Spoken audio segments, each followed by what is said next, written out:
Qophii gorsa waliigalaa. Sagantaa kana keessatti barnoota ulamaa'aa, gorsa daa'iwwanii fi muhaadaraa sheekota adda addaatiin qophaa'anitu isinitti dhiyaata. Qophii gorsa waliigalaa.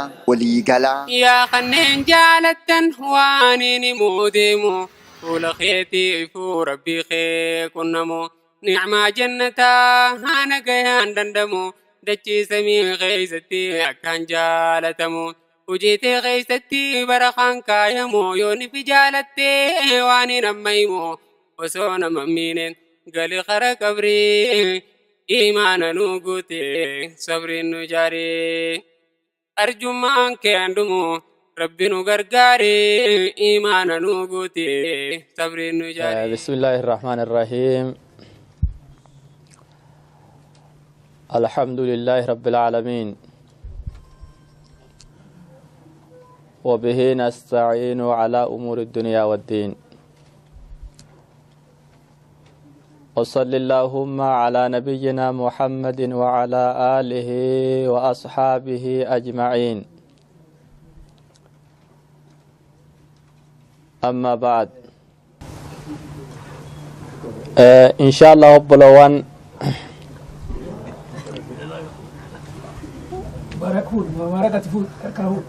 وأمر درا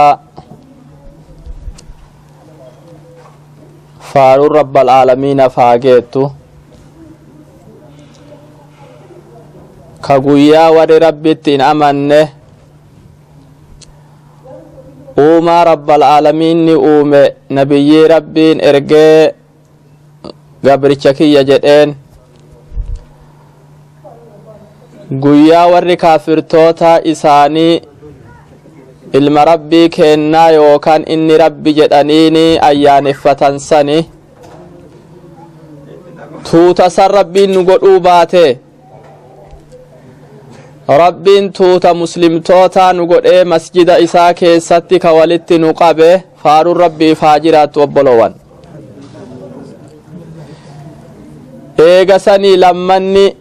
eega rabbii faarfadhee lammanni obboloowwan ammas boloowwan keenya tajaajila bareedaa kana akka warra karaa rabbiin nama yaamu sheekotii isaaniitii fi culumaani isaaniitii fi hawaasni wal argu guyyaa bareedaa kana godhanii yeroo ifii kennanii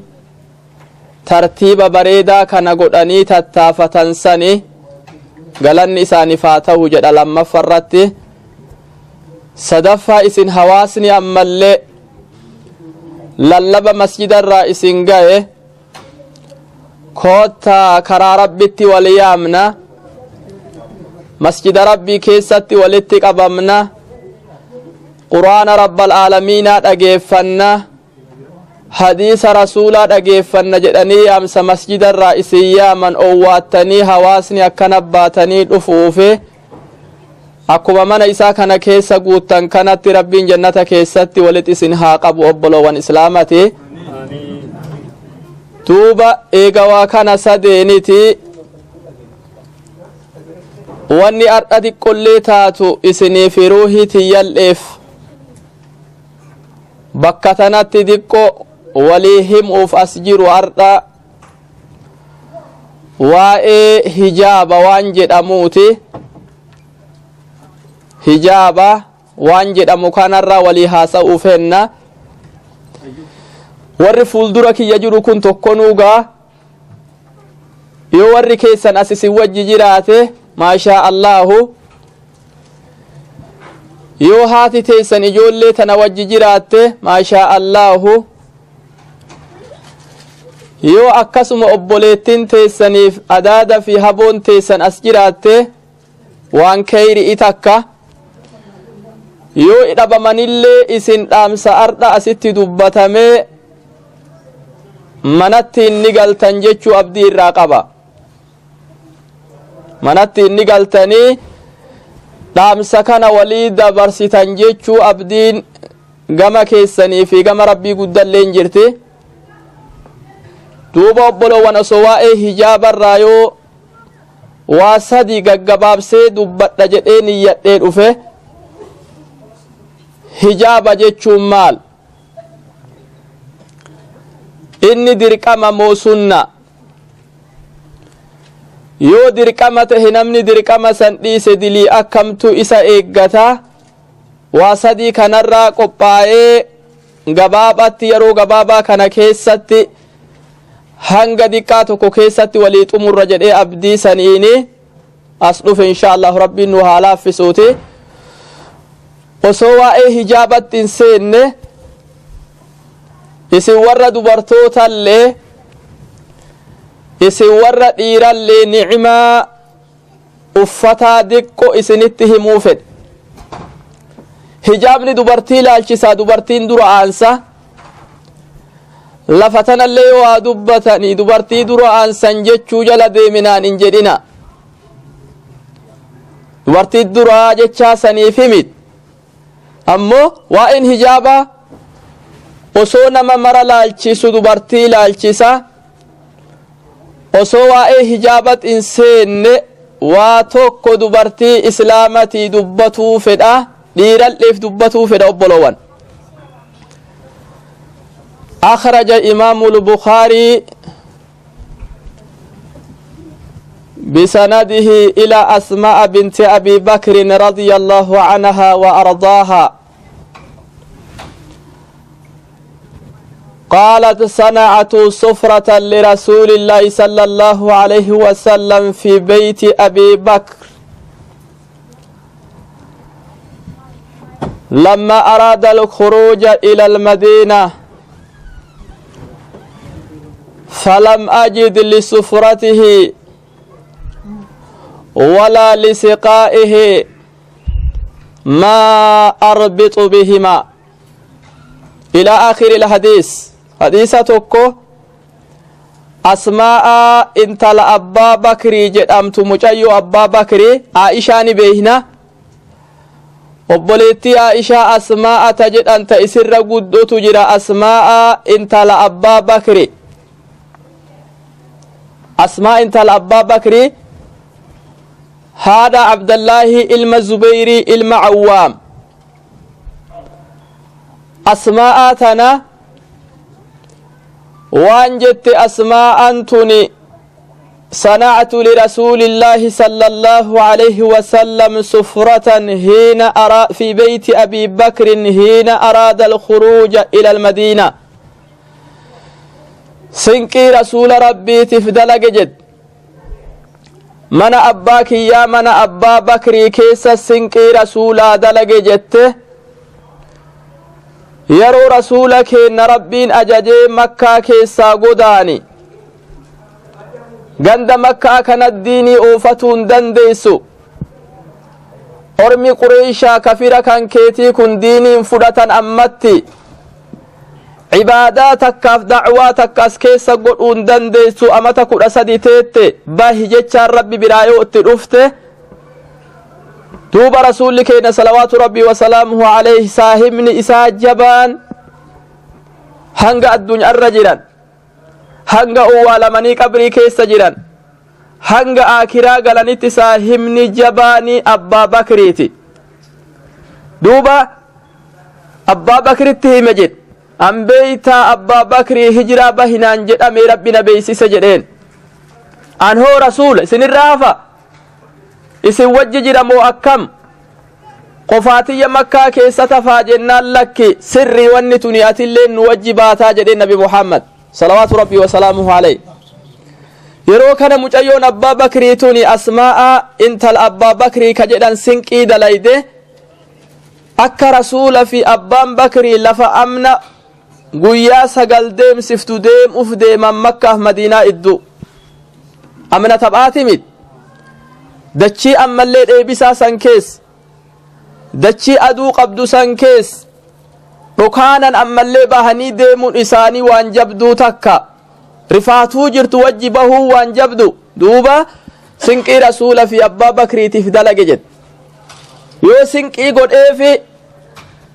sinqima rasuulaa godhe tanaafi qarbata laafaa tokko ka bishaan isaan itti dhugani yoo godheefi wama afaan sinqii tanaatiin akkanatti hidhu dhabe jette carqii ifirraa afaan qarbata tanaatiin hidhu dhabe jette asmaa'an intala Abaa Bakri. falam ajid ma arbit waan hidhuuni qarbata rasuulli karaan deemmatuuf sinqii godheef tana waan afaaniin hidhu dhabe jette kan. فقلت لأبي بكر رضي الله عنه وأرضاه أبا بكر تنجد جت أبا إسيبانتي فوالله يا أبا بكر ربي تسيك كاتي والرسول دلق سنقي في قربة إساك نوان أفانين هدو دبي يو بشان كان أستنا ما قوت كران دي مدنا ما انجت يو إني شقال لا تنا إنقبات نمركز أكتي دي متنين akkatti fayyadaman nama rakkisa abbaa bakri rabbi kakadhe uumaa dhabe jetteen illaa nixaaqii ammoo wanni an qabu ta rabbiin natti beeku huccuu keessaa ardha sabbata kiyya qaba jetteen isiin sabbata dubartiin yeroo biyya jirru san ka namni marruu beeku saddeeta isaaniitiin mudhiti hidhatan sani wanni rabbi mana kana keessaa natti beeku qaama kiyyarrallee huccuun rabbi natti beeku sabbata kana jetteen sabbata kana rabbi natti beeka mee akkamtaa sinqii waan hidhuun dhabe jennaan qaala abuu bakrin radiyallaahu anhu wa ardaa shuqqiihi bithnayn farbitii biahdihima الsiqaa والآخر الصفرة ففعلت فلذلك سميت ذات النطاقين رضي الله عنها وأرضاها رب الرهاجالت أبان بكري وانجدين سبتوا ممؤيك عبدو كان ربين هجو مؤر قسيها تيسسو ققردان كي مؤر سيها ترو وان كبير ربي مؤر استسيها هدو ربي كان كي اتسيكتا أكا إني سبت ملي مؤر سيتاو مؤر تيتر أكا نمبوني مي بيتي يادتا جرانا akkanni mudhii teetirraan buune rabbitti sii kadhaa sabbatuma kee kana bakka lamatti adda baas jedheen bakka lamatti dhoosi farbixii biahdihima الsiqaa والآخر الصفرة sabbata kan kee kana fuudhii dhoosaa tokkooni afaan qarbataa hidhi dhoosaa takkaan ammoo sinqii hidhi rasuula fanallee akkanuman nu qajeelchi duuba karatti rakkannu jedheen abbaan bakri ففعلت أسماء بنت أبي بكر رب الرهاجالة دليد فلذلك سميت تناف مقان اسئي مقافمي كتابك ست بيكما ذات النطاقين صاحب صبت لماني جدني سينان هقما اسيهم آجرت أبلوان واني انكسا كان سني دبتوف واني ما تدري أسو هجابت انسين اسيادة چيسوفي mee waan dubartiin as dura dabarte irra dabarte laala huccuu isaanii keessa waan qarbataan hidhan mana isaanii keessaa dhabamuu yaadadha obbolowan duuba rabbal aalamiin ni har'a san bira nu dabarse huccuu teenna haga maqaa isiin wallaallu kiloozita keessaa yoo gagguurru tuyyoon binne haga nu jennu sila eessaa dhufte haga nu jennutti rabbal aalamiinni nurratti qananii obboloowwan lammata ummata dhiiraa nulleen diqqo waa isinii ibsan warra rabbiin asitti walin nu qabe kana في صحيح البخاري عن عائشة رضي الله عنها وأرضاها أخرجت كساء ملبدا فقالت في هذا قبض رسول الله صلى الله عليه وسلم قافتك أيون عائشاني يو صحابة والجيس صحابة الرسول ولتك أبمت رسول دوبني أفتتك قد بافت من كيسا أمسولا وهي يوكان أفتتك ملبدا قبما كتهك أكمل إربيني قام والجيسد أكا جلازي هرئت بيتين تفكات أكا جلازي غانج تفكات تقبا هدو تقبدو تكو قبافت عائشة رضي الله عنها وارضاها orma dura qabdee maal jetteen jedhana في هذا قبض رسول الله صلى الله عليه وسلم يا صحاب دوتا رسول قويا الدنيا تنرى ديما قما آكراء uffanni isaan mana kiyya keessatti uffataa turan halkan keessa uffanni jireenyaaf isaan mana isaanii keessaa qabani kunoo amsoolaa walitti qobbamaa tahe kana argaa jettee aayyoon ishaan gadi baafte sahaabaa dura Anas ilma Maalik akhraja ila as-sahaba yawman min al-ayyam na'alayni jadrawayni gaaf tokko Anas ilma Maalik gadi baase hiya Bukaarii keessatti sahaabaa dura qabe daasa lama gadi baase jadrawayni dhudhumtuu kataate daasa dhumaa tahe ka namni faanatti kaayatuuf namni sodaat faana dhumaa tana gadi baase daasa dhumaa kana gabbaate sahaabaa agarsiise haadhaa naclaa rasuulillaahi sallallahu alaihi wasallam kopheen rasuulli qabu kopheen rasuulli uffataa turan zamana amata 10 ka an kaddame kana keessatti tana jedhe Anas ilma Maalik أسيفي مجر خنتي بأن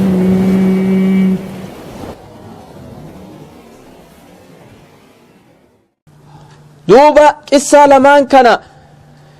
قصة أسماء كان واني درتي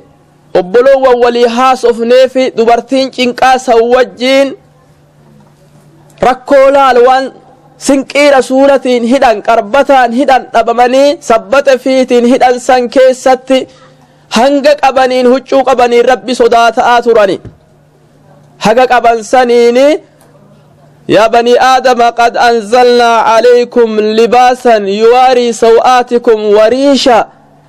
walibaasu taqwaa dhaalika khayr ni'maa lakkaawate rabbi qur'aana keessatti yaa ilma aadamiyo dhugaa isinii uumnee jirra jedha rabbi rooba samii tanaan roobuu samii tanarraa dachitti gadi roobuu kanaan isinii uumne jedhe isinii uumne isinii buufne jedha rabbal aalamiin uffata isinii uumne nuun jedha ka qaamat uffattan yuwaarii saw'aatikum ka hammaataa keessan isin dhoksu uffata isin dhoksu ka qaama keessan kana silaa namni abbaa fi haati ilmaan dura dhaabbatuun hin dandeenye kana uffata qaama keessan dhoksu isinii uume nuun jedha rabbal aalamiin ammallee uffata yeroo bareedaa isin godhattan ka gizee isin cidhaa gadiin baatan ka gizee jum'aa isin gadiin baatan ka gizee nama ziyaartan isin gadiin baatan isinii uume jedha rabbal aalamiin uffata sodaa rabbitu kana mararra caala jedha rabbal aalamiin uffata sodaa ka qalbii keessa rabbi imaana namaa kaa'e ha imaana keessatti rabbiin nama qabsiise san turra caala jedhe duuba waan rabbiin nuun qananiise uffanni waan rabbiin nuu kenne banii aadamiin itti qanani'aa nuun jedhe duuba mee uffata rabbiin nuun qananiisee mana keenna keessa guute kana mee haawwatiin teenna bolowwan teenna ta dubraa uffata qananii rabbiin nuun qananiise kanarraa eessa jirra waan jedhurraa diqqo waan hijaabaa kanarraa walii haasofna yoo rabbi jedhe alxijaab عبادة من أعظم العبادات وفريضة من أهم الفرائض لأن الله تبارك وتعالى أمر به في كتابه ونهى عن ضده وهو التبرج وأمر النبي صلى الله عليه وسلم في سنته ونهى عن ضده ولم يختلف العلماء قديما وحديثا على فرضيته ولم يشذ عن ذلك أحد منهم دوب بلوان إسلاما هجاب يوجد أني لغة عربا كيست هجاب جتشم مال الحاجز بين الشيئين ووالما إدو إساني دهو قدويا والما akka kuno bishaan kanan garre waan bishaan kanaa fi nu idduu dahoo godhun lugaa arabaa keessatti hijaaba jedhama lugaa kana keessatti ma'anaa lugatti qajeelu rabbi bakka 8 qur'aana keessatti hijaaba maqaa dhahee dubbat ma'anaa lugaa kanaan وهرا واده وان تكو أكا إذان إنقرف وان ده جيتشو معنا كانت وان كجيلو بكا سديت الدبت بكا سديت الراتكا دوب نبي الله سليمان عليه وعلى نبينا الصلاة والسلام كرب ملكيه الدو إساكن يرو فردو إساء كان إرفدني فتأفق مسها بالسوق والأعناق إرهتاوى مرمى إسي إرهتاوى سربا إسي إرهتاوى هتاوى إسان سن إسا بira دبرني ديما حتى توارت بالحجاب هكا إسان الرادها تتجد رب العالمين دهو حجاب هكا إجسر رادها تتديما حجاب جتشون أكا فرد أوفي سليمان والإنقر دهو إدوتات تنا ربي حجاب جد قرآن كيست نبييتك ربين اتندبتو يو دوبا قردوت انتات ملين ونجد اي ربي نتهاسي مريم كيسا مريم كيست اللي ربي وان حجاب الرتك أجيلشو نتهاسي بكا سديتت وادهو حجاب جتشون دهو وان توقف نميتش ادو وان دهو جتشو ربي نتهاسي دوبا حجاب دوبرتي مال الرادة هيوجدني استلاها كيستي هجو تكا تا اسم متر كاتي ميلتي دابتو تا اكا قام دوبرتي ديرت انقر اجنبيان انقر دهو ارتي قوتو يا اكا دوبرتي تناتي لالتي انقر وان قام دوبرتي تفسي ادو سترو هجو متر كاتي هقا ميلتي دابتو سن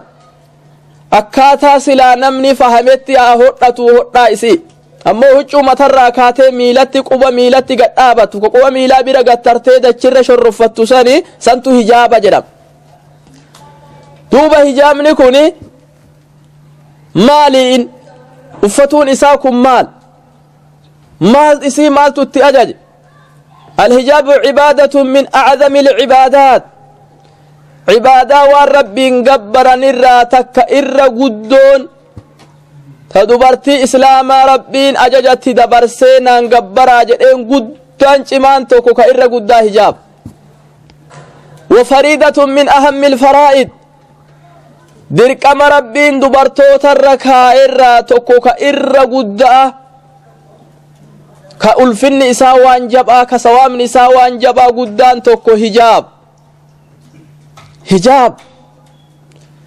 مالف لأن الله تبارك وتعالى أمر به ربت قرآن كيست لبس دبرسي درقم دبرسي أججج دبرسي ونهى عن ضده وهو التبرج أمو رب قرآن كيست حجاب وفتا أمو حجاب ملي قد بهنا قل لا قد بهنا حجاب أفتو إيسون أورغا جئي رب قرآن كيسن ندبت جران أجج رب العالمين حجاب نمني توكو كتي أجج انجر ربت اتي أجج ربت أكد برتين إسلاما أفتي ربي انقبرتو أجج دبرس إفراد إيسون لين أورغا اللي ربتو دبرس وأمر النبي صلى الله عليه وسلم في سنتي رسول لك إن اللين حديثا نبرسيسا كيسد akka dubartiin islaamaa hijaaba uffatan akka ammoo hijaaba lafan keenne faallaa hijaaba irraa nu dhoorganii hadiisa keessatti nu barsiisan walam yakhtalifu alculamaa ulumaani tokkon walin dhamne jedhan qadiiman wa hadiisan calaa fardiyati akka hijaabni dirqama tahe ulumaani duriitiif ulumaani zamana sahaabaa jiru ka zamana taabicaa jiru كذمنا تابع جر علماء قديمة سنيفي كأما جروا اللي ولنقمن هجابن دبرتي إسلام الردر كما جتشو كيسد مسألة اتوالبنيمي نمني توك نما عالم ما همة الرا والردوريتف كأما هجابن دبرتي الردر كما جتشو ولنقمن توكونو لم يشذ عن ذلك أحد منهم نمني توك علماء كيسا كقفابه hijaabni barbaachisaa miti jedhee namni qofatti adda culumaa keessaa hafeen jiru jedhan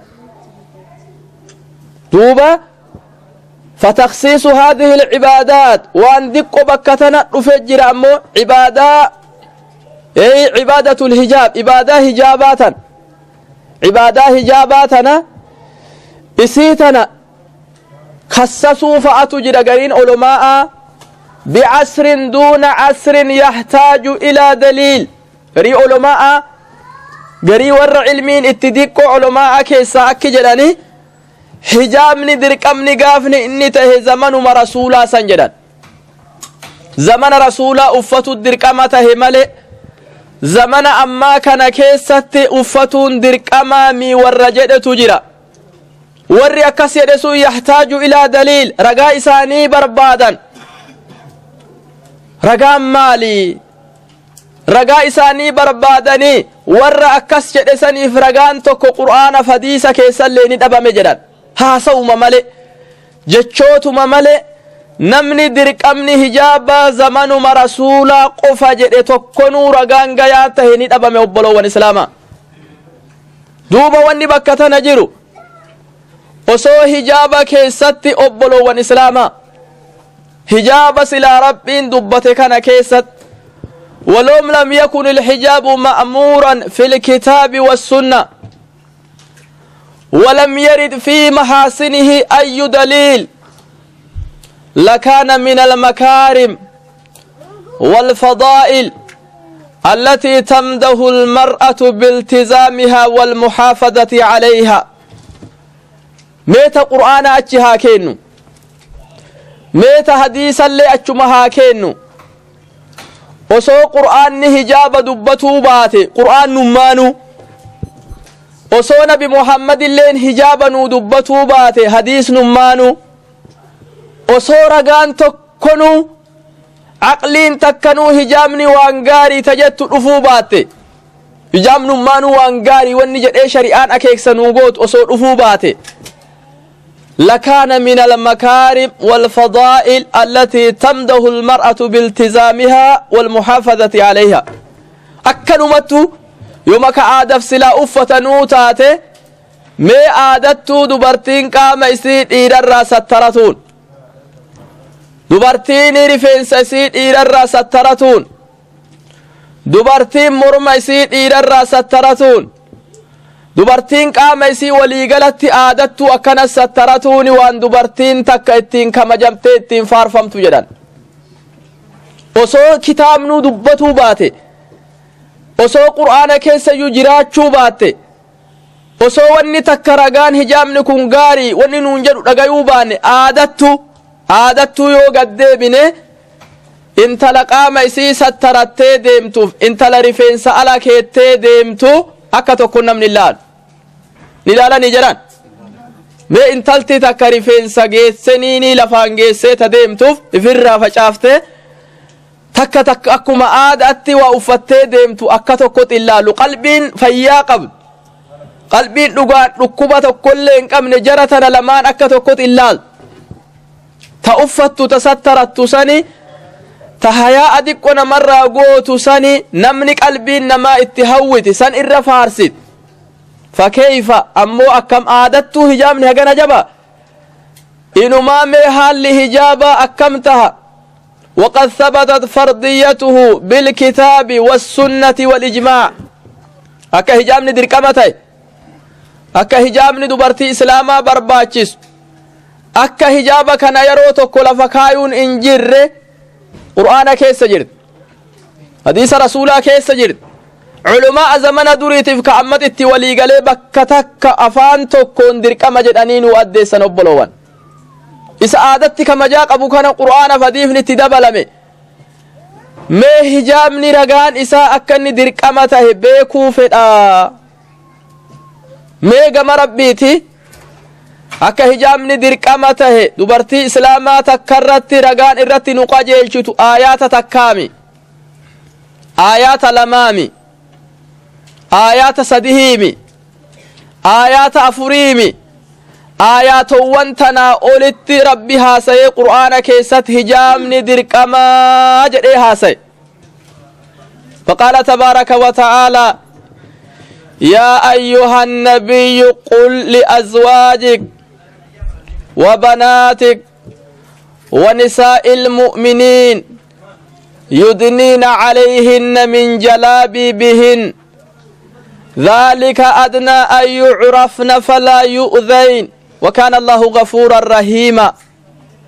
مي آيان